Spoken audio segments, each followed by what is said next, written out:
So welcome along this evening. I'm going to come straight into child's pose.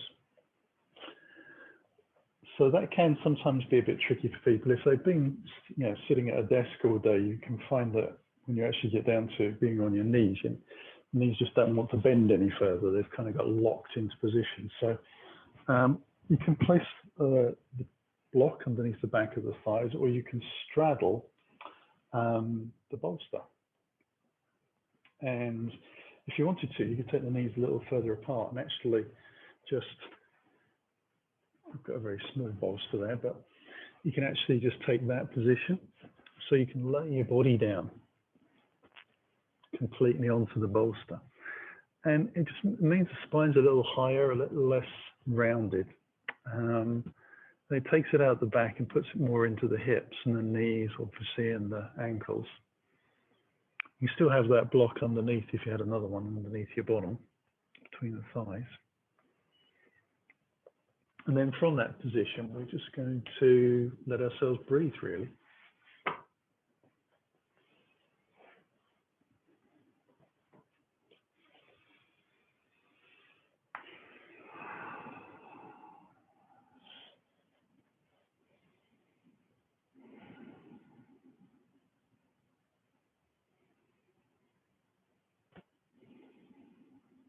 And starting to tap into how we feel.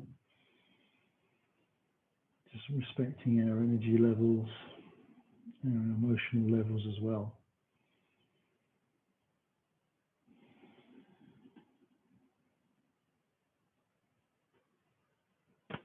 And let ourselves embrace where we are this evening, which might not be necessarily where we want to be, but it is where we are.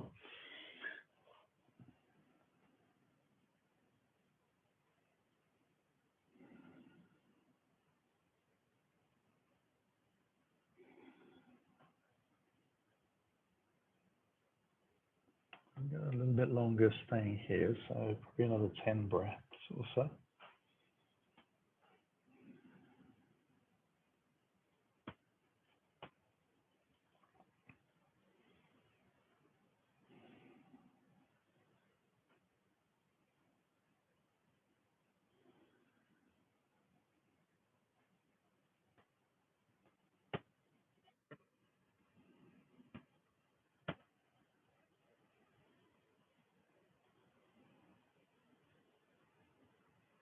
And we'll just throw the hands back underneath.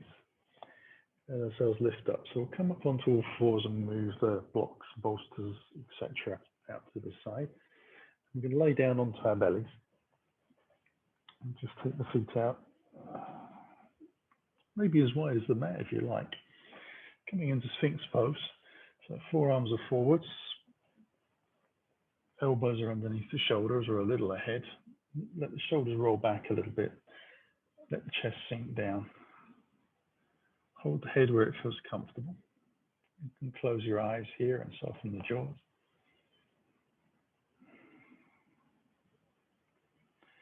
Trying to release the muscles across the front of the belly and in the lower back. Moving into that zone where we start to trust the body.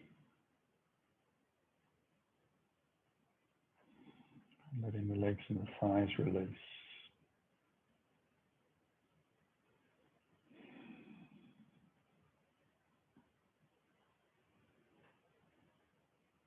Feeling the odd creak and crack in the spine maybe as the gaps open up.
And move here to half frog. So bring the hands underneath the chin and wriggle the hips out a little bit as we gently bring the feet back onto the center line. Turn the head to our right side, but draw the knee out to the right. Let the shin follow the line of the mat. Toes pointing out. So we're letting the groin and the hip open. We're trying to let the groin sink back down to the floor, so the pelvis gets a little bit more neutral in terms of its positioning to the ground. Big muscles take quite a bit of effort to release. So if you can imagine how those muscles lay together around the outside and underneath and in between the groin, and imagining them letting themselves go soft and gentle and stretching rather than holding on tight.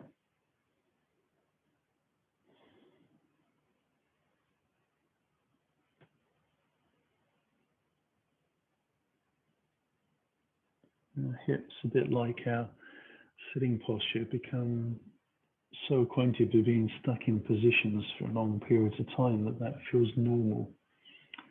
Whereas really the hips should be able to move around quite freely.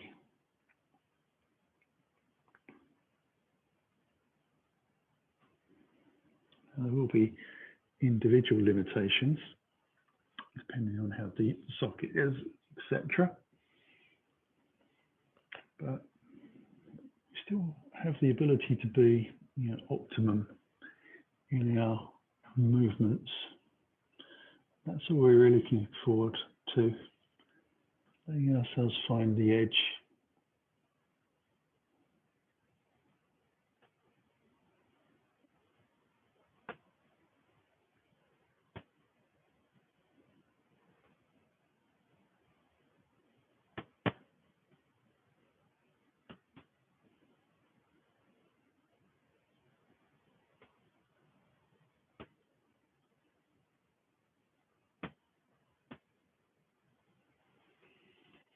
And we'll bring the foot gently back onto the mat and slide the leg out. So try very hard not to lift the foot and the leg away from the floor.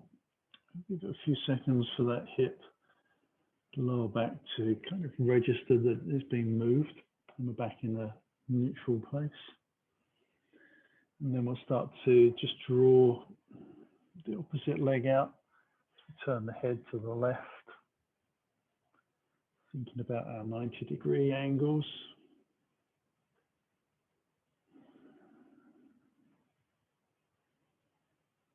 And letting the body sink into the floor.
So we'll start to bring the foot back again.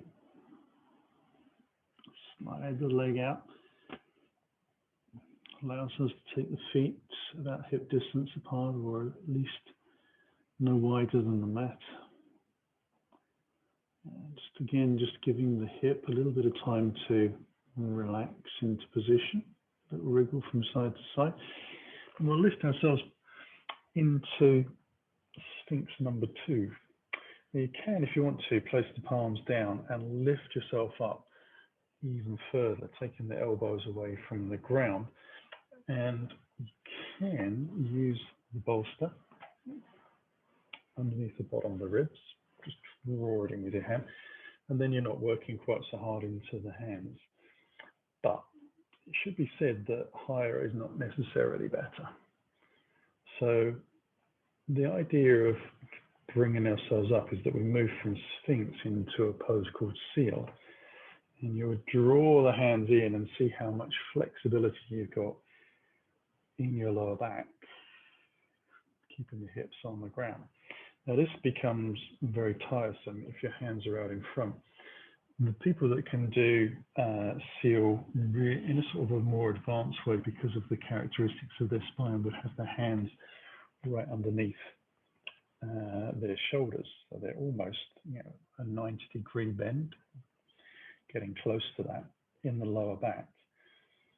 Now, many of us have not got that kind of flexibility in the spine. The gaps in the spine are just too small for that to happen, and that's a healthy thing. That's probably, by and large, better for the population, unless you happen to want to be a contortionist or a gymnast, in which case it might be quite useful.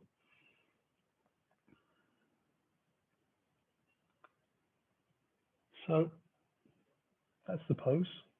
Those are the benefits. Those are the props. We'll take the bolster out of the way. You can bring the hands underneath and press away from the floor to all fours. If you want to be a little more gentle through the spine, draw the knees in towards your chest as you roll onto the side. Use a hand to press down as you exhale, and then you draw yourself up gently. We're going to come into saddle pose. So I'm going to use one block. That could be a brick. It could be several bricks. It could be the end of the bolster. You go where you need to. I'm going to take the heels out wide, bring the knees together, and sit up nice and tall. We'll be here for a couple of minutes, so we'll just place the palms down. And we're going to concentrate on letting these shoulders relax back. If you've been stuck at a computer all day, this has been what you've been doing. So we're going to sit up nice and tall, find a neutral space for the spine, and let the shoulders roll back. So I tend to bring the hands, rather than having them forwards, bring them back in towards my lap. So elbows are moving towards the back of the mat.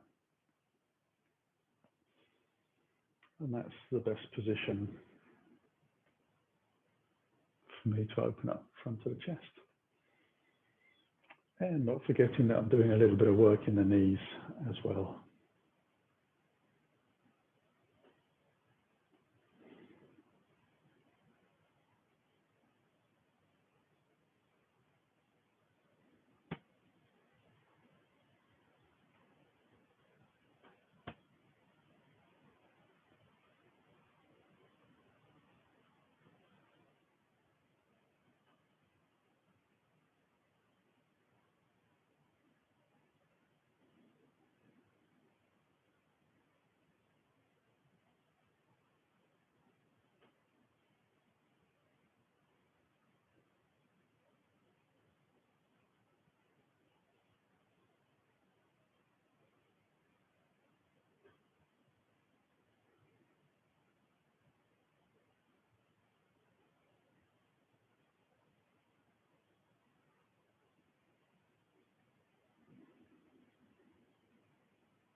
I'm going to move from saddle pose into half a shoelace.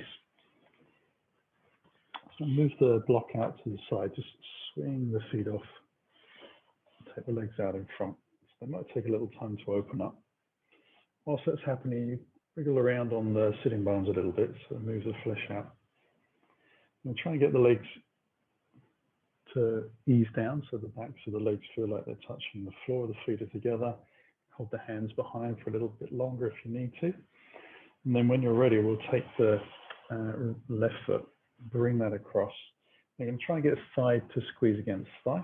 And going to walk the foot out to the side a little bit more rather than drawing it all the way back to the hip. It might be marginal. The shin could in fact be following the line of the front of the mat, could be that sort of distance away.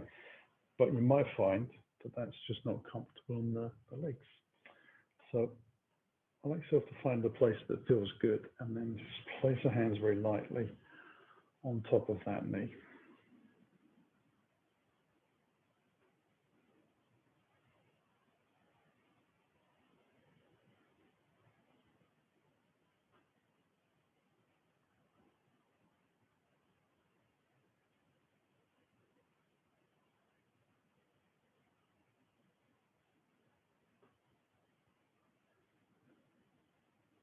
I'm going to take a breath from here. Take the hands forwards a little bit.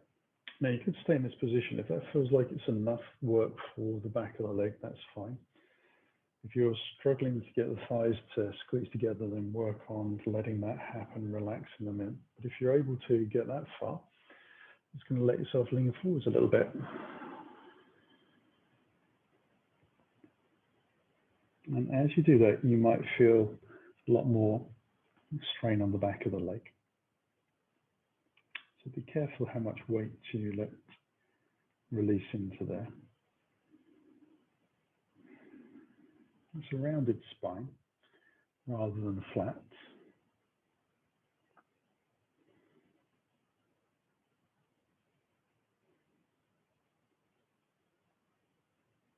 Try and relax the bottom leg, top leg as much as you can. I find that when I do this, because it stretches the leg out so much, it kind of catches on nerves a little bit. And I get tingling in my toes.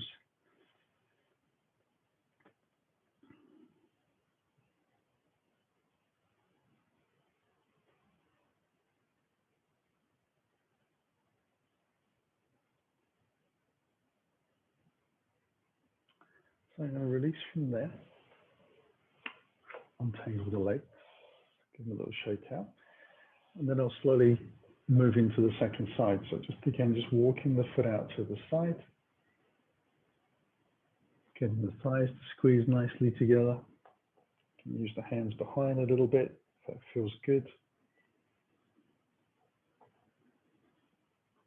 You stay in this first phase for about a minute, something like that, just sitting up nice and tall. Gradually letting that bottom leg relax and the top leg relax. They will turn on again when we start to lean forwards, but leave that as long as we can.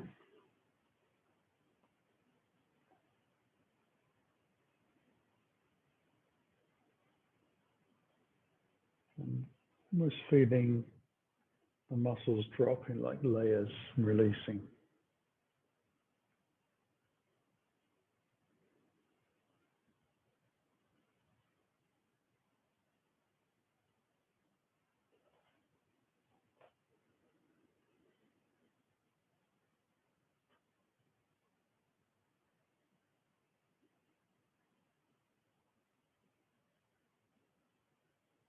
And then we'll take the fingers onto the floor just in front.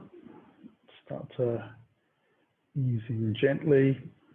Try not to assume you're going to get to exactly the same place on both sides.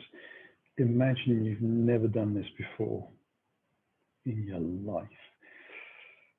Now, you might have done it before, but some time ago in our classes, but just imagine you've never. So you're just going to tease your way in.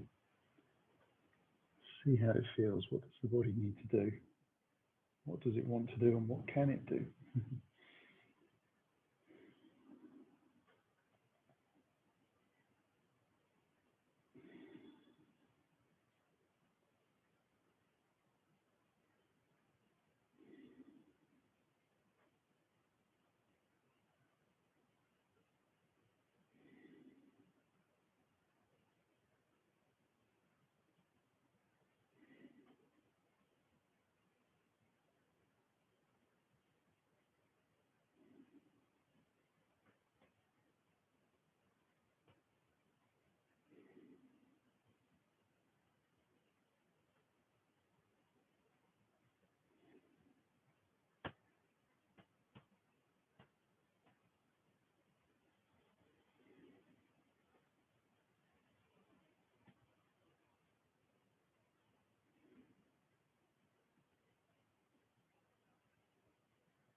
And we use the hands again to let ourselves lift up. We'll come into the caterpillar pose, so the legs are still going to be out in front. Again, just rock a little bit. And we'll bring the hands on top of the shins, and we'll roll the spine down. So chin drops, and we'll go for a nice round back again. Now, quite often I suggest that we drop the chin down and really don't work on leaning forwards, but this evening's one, we're just going to take that a little further.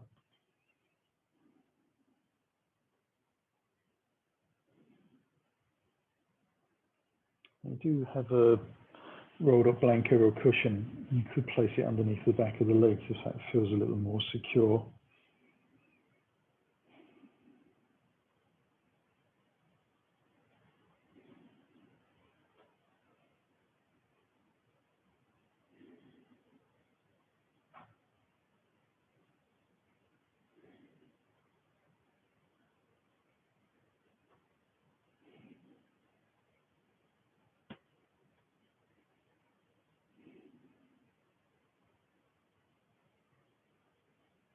And trying to let those legs find their own natural position, so they might slide around a little bit as you start to get deeper into the pose.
And we'll take the hands onto the floor. Ease our way back up. I notice with interest how much my feet roll out when I take that pose. And my right leg rolls out a lot more than my left, but they both do. I'm not sure what that means, other than the fact that's where they went. I'm going to cross the ankles over and come up to the front of the mat.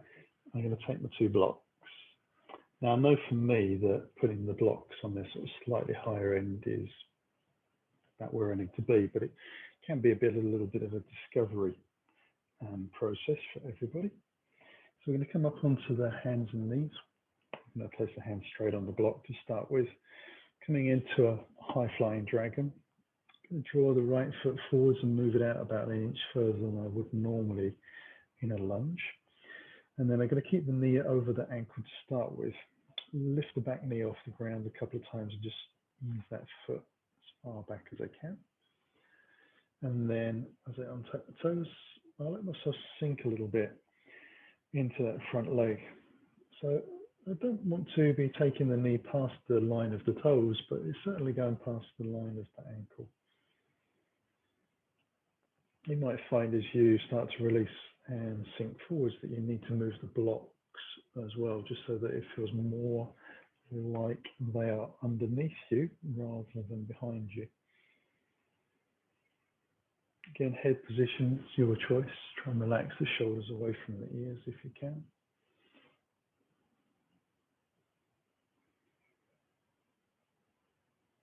Letting those hips sink down. Shoulder blades rolling down the spine towards your bottom as well.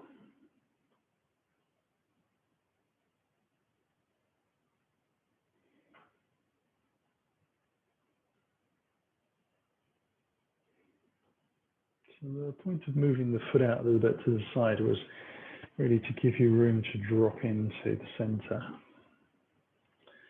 We'll take a little breath from there. We're going to move back out slowly. So I'm just going to push away from the front of the mat. Use the hands to bring yourself back onto all four.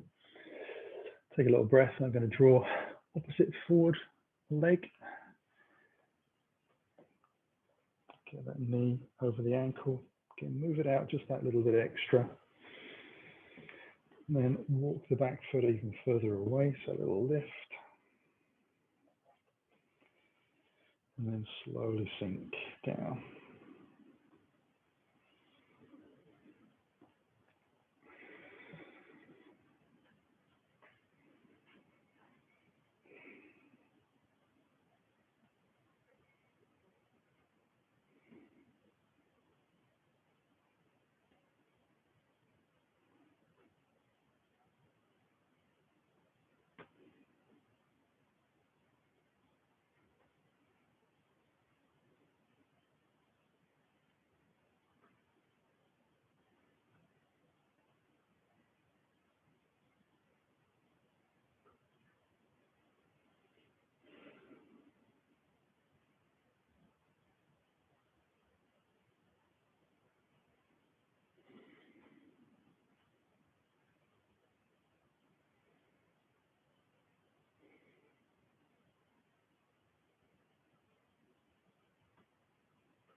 And we're going to come back again.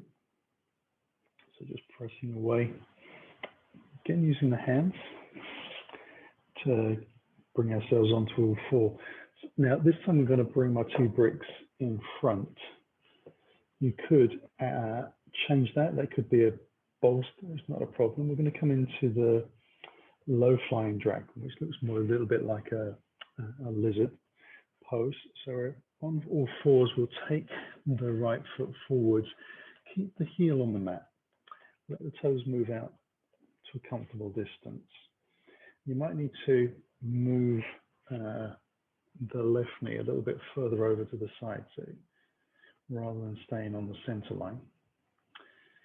And then drop ourselves down onto that brick.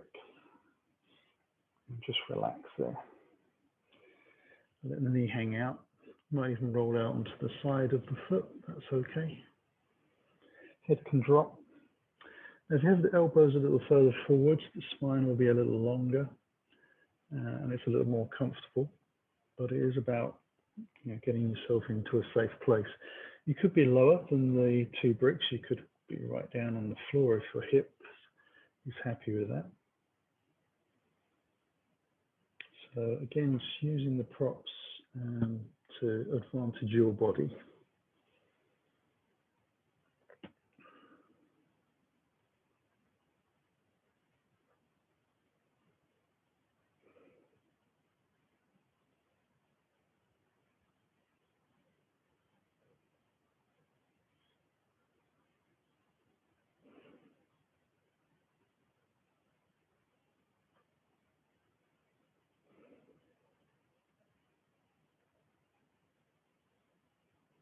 Now we'll slowly move out of that.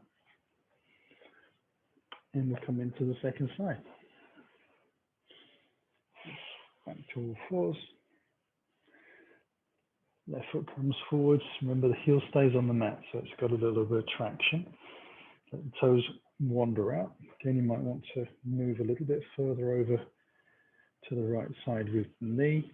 And then when you're ready, ease yourself down onto those forearms or elbows.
And we'll lift ourselves out of that again. Slowly, trying not to knock all of the bricks over. And this is where we're going to use that bolster or rolled up blanket or cushion. Have it about halfway down the mat-ish. And we're going to take a pose called resting Buddha. So there's a gap between the bottom rib and the hip. And that's where we want to be lying over the bolster. So we're going to go side on, whichever side you take, stretch one bottom arm out and then lay the head down onto the arm. Now, if that's not comfortable on the neck, you can put another block or a cushion under there, not a problem. And you can have the knees bent and be quite happy with that. Alternatively, you can lengthen the legs out down the center line of the mat, and you can stack the legs, or you can have one foot in front of the other. So it gives you a little bit of control, so it doesn't feel like you're sort of in danger of rolling out. And then if you feel good from there, you can take that free hand up towards the sky and just float that out so that they've pretty much got one hand on top of the other. Ears are muffling a little bit with arms draped over them. And we're just breathing gently. Just got a little bit of lateral load into along the spine. This is really working on discs, vertebrae, muscles around the vertebrae, and the nerve endings as well. So you want to take it with a bit of respect.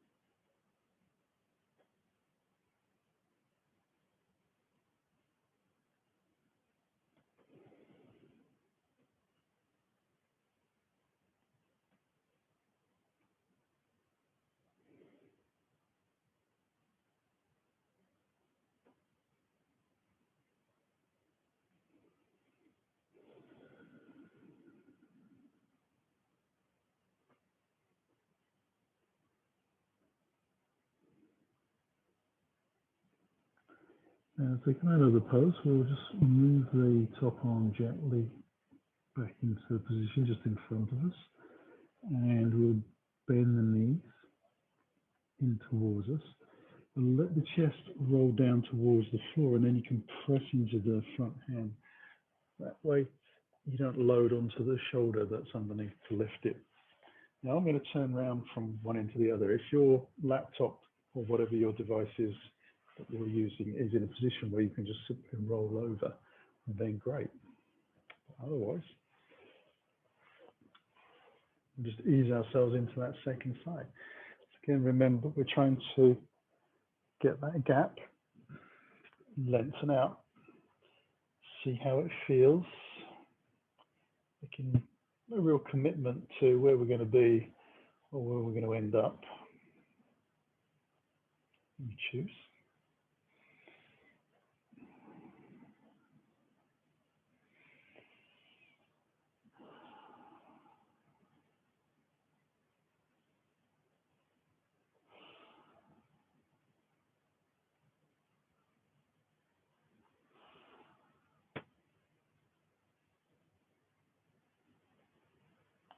So there's quite a big stretch in the shoulder, latissimus dorsi muscle that attaches from your back into your arm, getting a nice lengthening.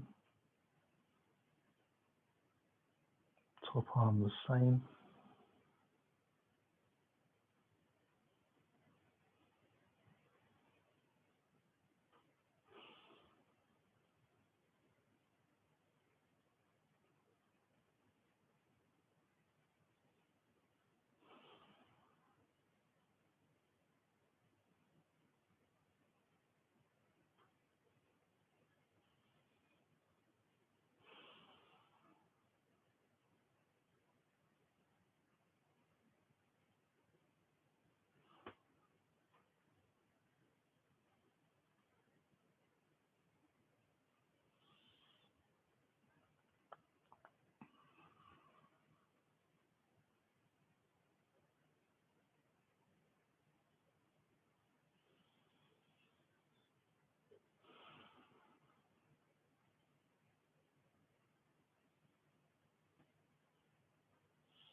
And then we'll start to move from there.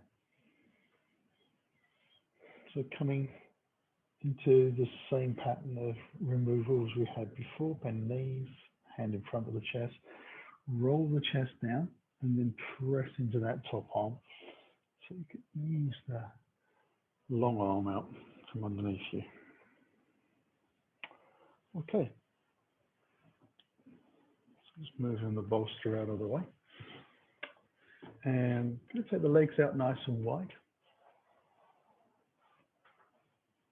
And sit nice and tall. We're going to move a little more quickly from now on. So I'm going to roll the cheeks out a little bit. Draw the spine up. Draw the belly in. Press the tailbone back as I lean forward through that space. Have the toes point up. Flex.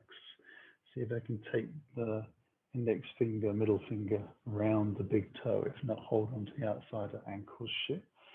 And then draw the elbows out and yourself forwards. Try and keep pressing out through the heels and the tailbone back. So the legs are moving bilaterally. From the knee forwards to the heel and from the knee backwards to the hips. Try and keep the chest nice and open so we're not rounding, which is why we're drawing the elbows out.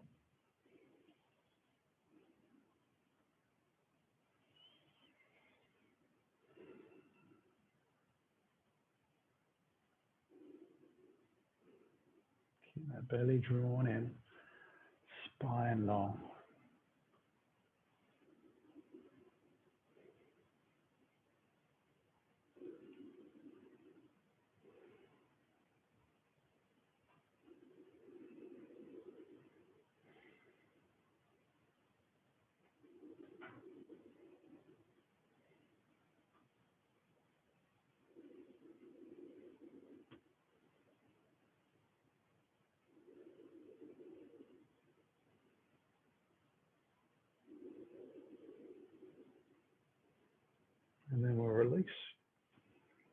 Let ourselves use the hands to lift back up, and then hands underneath the thighs to draw the legs back in, lengthen out. Give them a little shake out. Come into DUYOGA Shavasana. So I'm going to bring my left heel into the groin, knee out to the side. I want this leg pointing up towards the sky, foot flexed, toes spread. Square the hips up so they're pointing the same direction as the front leg. Bring the hands onto the shin, tiny little bend. Going to lift up, fold over the thigh, slide the hands out. Now, depending on whether you've got short legs and long arms, whether you're going to reach the toes is probably limited by those two factors. If you're able to wrap the hands around the sole of the feet, great. Then you can try and draw the shoulders back a little bit. Keep the head in line with the spine rather than dropping the head or looking up too high. Try and press out through the heel, draw the hip back, press the bent knee up to the side into the floor. If it's not touching the floor, then maybe packing out with a little brick or a block.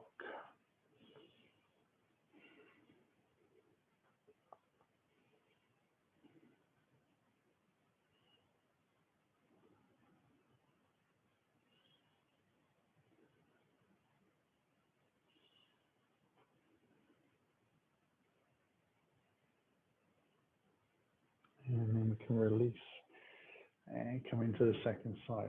So when you have this bent knee, there is a right angle here for this ankle. You're actually pressing the heel into the thigh a little bit as well. It's not easy to see once you're bent over, so I thought I'd mention it afterwards because that's really helpful. And again, you can use the bricks or blocks to pack out that thigh if it doesn't reach the ground easily, naturally. Square the hips, rotate the leg inwards a little bit so it's pointing towards the sky. Really worth working on that. Bring the hands onto the shins, a little bend. We lift up, folding over, sliding the hands out. Keeping the foot flexed. Trying to draw the shoulders back, keeping that nice broadness across the chest that we're looking for.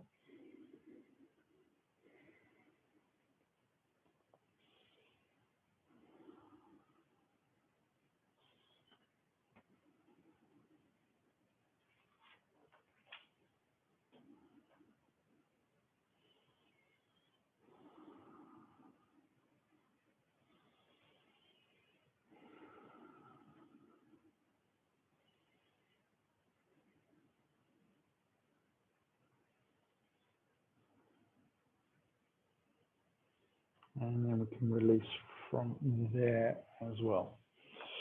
So we'll take a seated twist here. I'm going to lift up onto my block and just place it underneath. I've also brought the strap in a little closer so it's within arm's reach. And with the legs out in front, sitting up nice and tall, we're just going to take that left leg underneath. Knee points forwards, right leg comes over. Going to take the twist. I'm going to draw the knee towards the chest and draw the elbow round, and then use those two rather than counterleafing.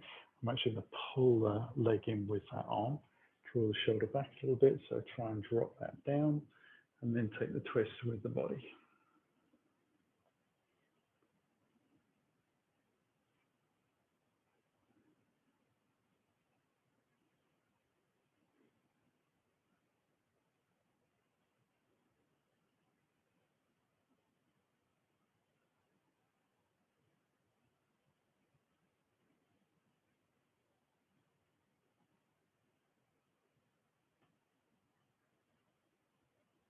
And then we can release, working to the second side.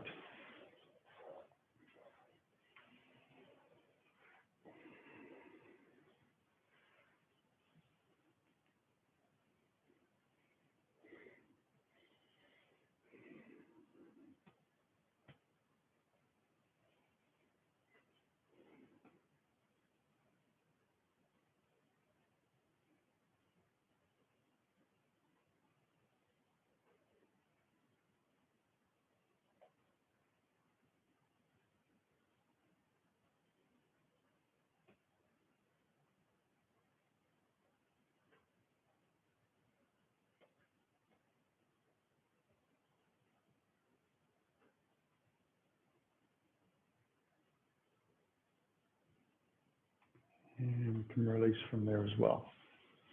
So taking the legs out in front, going to work on the left leg again. I'm going to bring the heel into the groin. I'm going to fold the foot underneath it this time. So the heel's in and the knee's pointing more over 45 degrees rather than down the line of the mat or out to the side, straight out, 45 degrees-ish. I'm going to take the other foot and bring that in, but I'm going to move this heel just to the outside of where I think the sitting bone is on this side. So a little bit out. And with that luck, the shin would be vertical rather than hanging out to the side of the body. Now I'm going to draw the knee in towards myself. So really sort of draw that into the chest. And then whilst I'm here, I'll take the strap, undo that, and just place it underneath the sole of the foot. So it's going across the bridge of the little toe and the big toe. I'm going to lift the foot off the ground, and as I do, I'm going to press the bent knee into the floor to support. So I don't rock back too much unnecessarily, and I draw the knee in towards the armpit. And the nice thing about holding the strap with the fingertips in this, we don't hold it for too long, so usually the grip is okay, is that as you extend your leg out, you can let the strap slide through if you need to. So I'm going to hold this for another 10 seconds or so. Let the weight shift a little bit more forwards rather than leaning back. Sit up tall, roll the shoulders back. And then lengthen the leg out. So we're going to keep the foot flexed, press that through the heel, draw the hip back, so let the leg open out. Have the big toe kind of about the same height as your eyes-ish. Doesn't need to go higher than that, can be lower. Try and have the foot point up to the sky rather than roll out to the side. If the foot is rolling out to the side, it kind of suggests that the leg is rolling out as well, and we're trying to keep it more aligned to the body. Last breath and an exhale. And then we can bring that foot down and we'll take it to the other side. So we'll just bring the heel into the groin. Remember the toe wraps underneath this time, so it is slightly different. Square ourselves up. The foot comes out a little wider so that shin is more vertical. We try and get both sitting bones to touch the ground. Just a little bit, just wriggling around, drawing the knee in towards the body, coming in towards the armpit.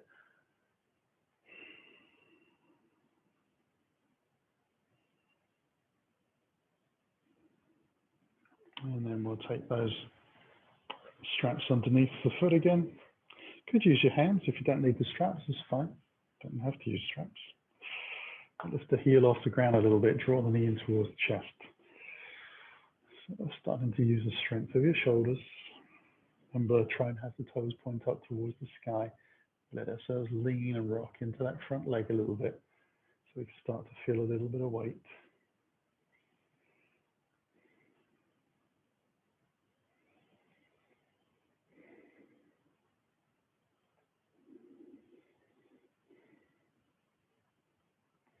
And then we can extend the leg out. Try and sit up as tall as you can. Remember what we said about the foot rolling out. Drawing the belly in a little bit, trying to lift up out of the seat. So imagine that your spine is flat against the wall behind you. Aim for that feeling through the spine.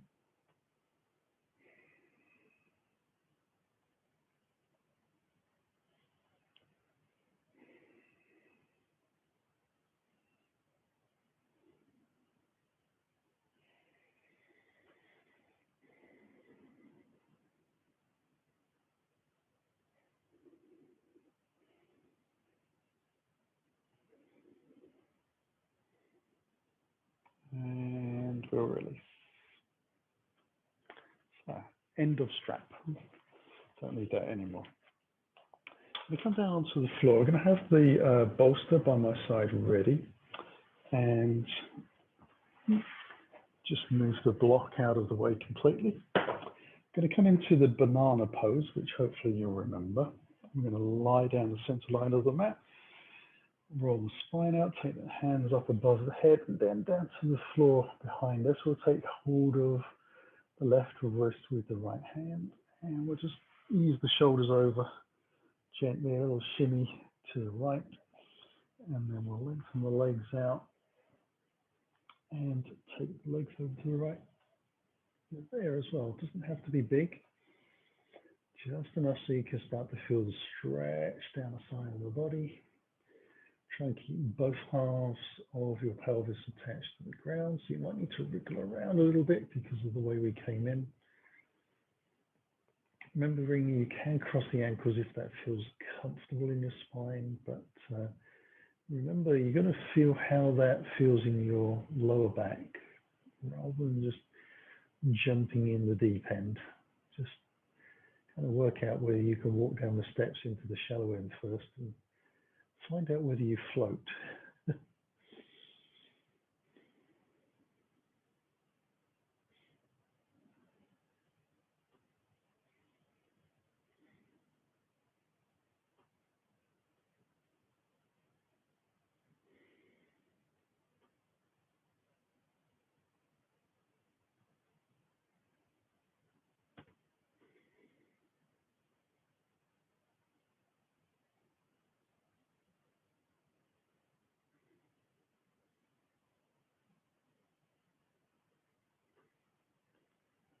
And we'll bring ourselves back into the center.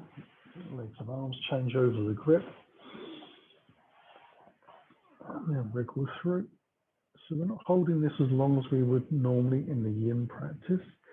We're just using this really as a final stretch for our yang practice, which is why you must be careful you don't kind of overcommit yourself to it.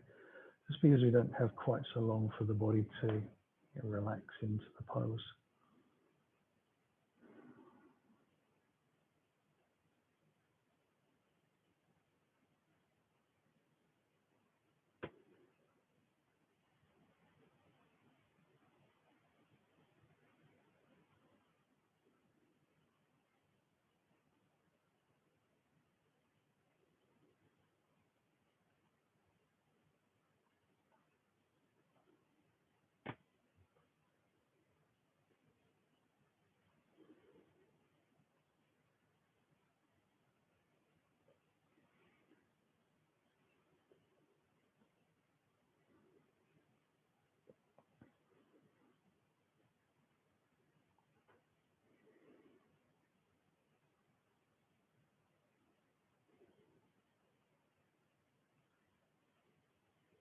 And then I'll finally bring myself back to the center.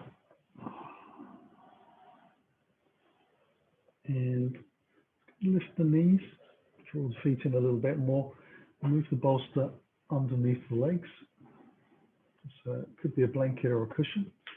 And then strengthen them out far enough so that when I bring my legs down, the bolster, cushion, blanket, or whatever it is just sitting underneath the back of the knees, a little bit raised.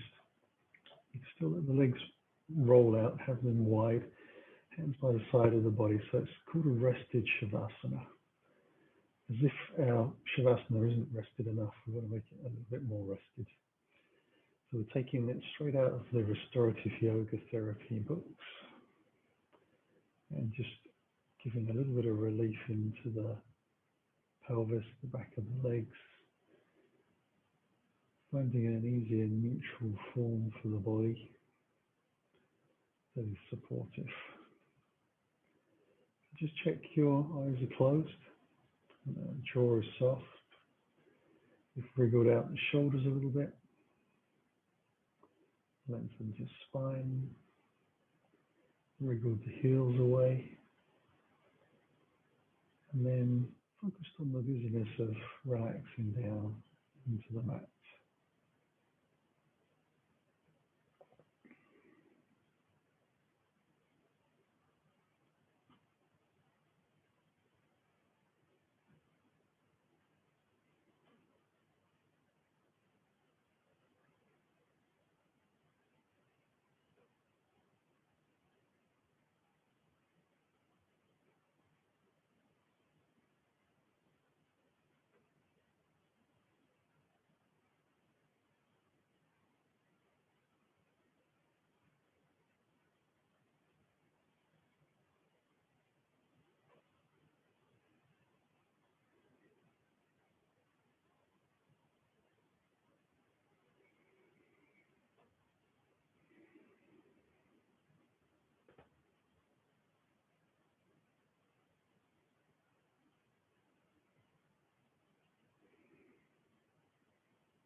Now, if you have the opportunity to stay here longer, you can do it, take as long as you wish.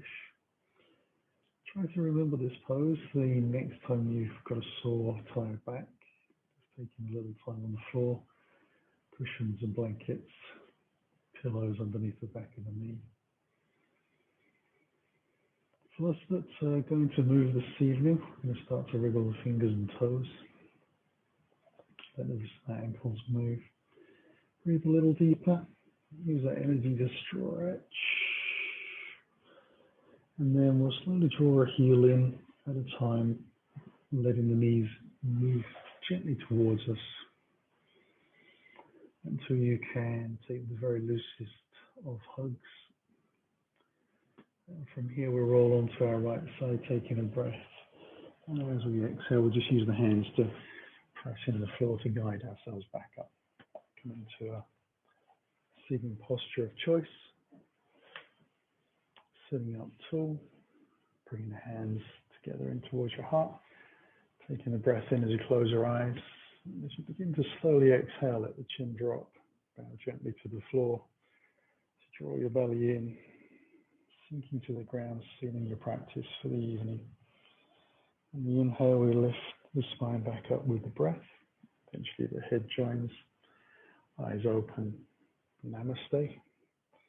Thank you very much for joining me this evening. Have a wonderful week ahead. I'll see you soon.